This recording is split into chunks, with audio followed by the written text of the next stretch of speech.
Okay, so we just talked about vowel universals and tendencies, and now let's talk about consonants. First of all languages have stops. So there's no language that does not have stops that's universal. And the most common ones are the voiceless stops at bilabial, alveolar, and velar place of articulation, pataka. And if one of those is missing, it'll be the bilabial one, and the most common one is T.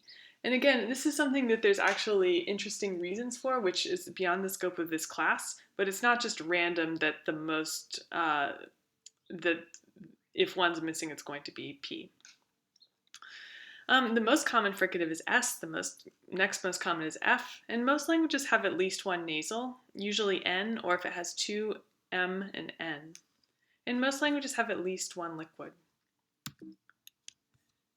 In terms of extreme consonant inventories, there's lots of different ways you can count consonants actually, but just to give you sort of an idea, there's been proposed to be 3 consonants in the language Rotokas, and in a lot of the click languages especially, there's a lot of consonants, over 100 in this one, in Ta, depending on how you count. And there's a good article about this, which you can click on the link to in the PDF if you're interested.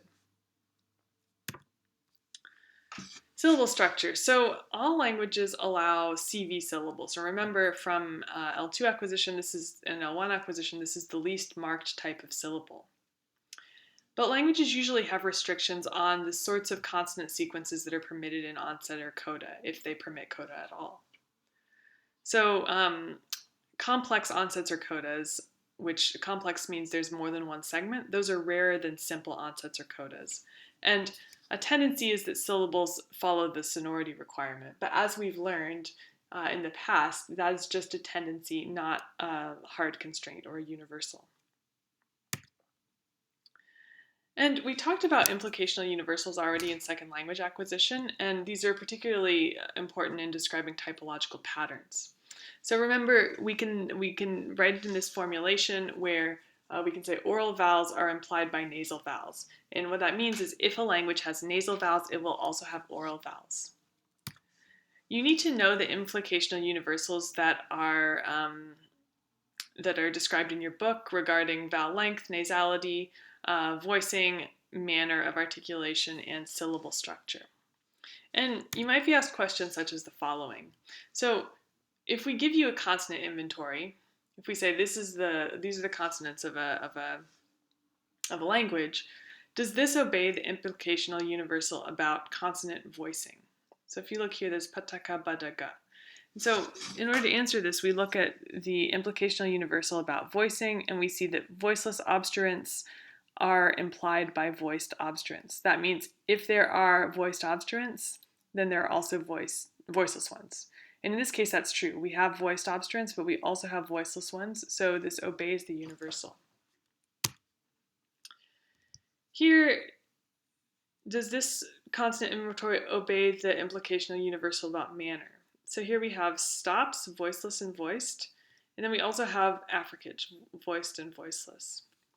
In terms of manner, we see that stops are implied by fricatives or implied by affricates. In other words, if a language has affricates, it means that the language will also have fricatives and will also have stops. Now, in this language, there are affricates and there are stops, but there are no fricatives, so this does not obey the implicational universal about manner. Let's move on to language diversity. So I mentioned earlier there's over 7,000 languages in the world, and this is just a breakdown of where those occur. So if you look at just the number of languages, there's the most in sort of the Pacific. So actually the most linguistically diverse place in the world is Papua New Guinea. Whereas in Europe, it's not very linguistically diverse. It's really been leveled out. And in the Americas, there's still quite a few, but not as many as in Africa and Asia.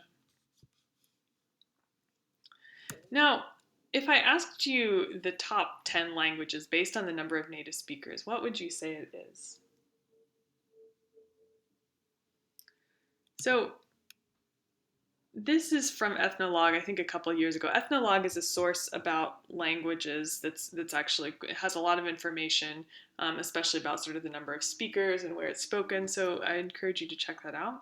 If we look at the most number of native speakers, based on this reference, Mandarin Chinese is the language with the most native speakers, followed by Spanish, followed by English, Arabic, Hindi, Bengali, Portuguese, Russian, and Japanese. So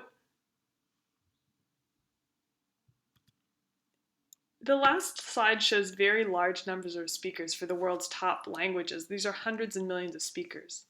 But in fact, if you look at those 7,000 languages that there are in the world, most of those languages have fewer than 10,000 speakers, and they're at a risk of disappearing. And there's actually been accelerated language extinction for the last several centuries, and 60% of the world's languages are currently at risk of extinction.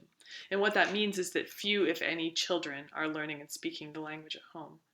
Because that's the only way that a language can survive, is if children are learning it as a native language. So if we just look at some numbers, if we look in Australia, 90% of Australia's Aboriginal languages, the known ones, are near extinction. And only 4 of the 60 Indigenous languages once spoken in Canada have a good chance of surviving. And if you want to read more about the Indigenous languages of Canada, check out Chapter 9 in your book, which provides more information about that. Language extinction is really worrying. Number one, for the loss of linguistic diversity, we have less information about how language works and the different forms it can take. So for the study of linguistics, it's a bad thing. But much more importantly, it's a loss of cultural knowledge. It's a loss of culture, but also a loss of cultural knowledge for language communities, as a language's vocabulary can encode a lot of communities' cultural and scientific knowledge. Now, the only reason a language becomes extinct is because children no longer grow up speaking it. And this can be caused by events like war or disease or colonization. Resident boarding schools in Canada especially, we have this very sad history of the residential school system.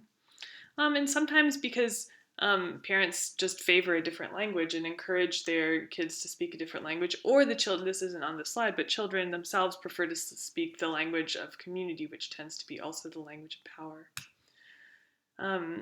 And there are attempts to revitalize language. So language revitalization refers to efforts to reintroduce or increase the use of language to avoid attrition. And this is something that needs to be led by communities, but it's something that linguists can support in helping for strategies on how to document, preserve, and teach languages that are under risk of extinction. Okay, that's all for today.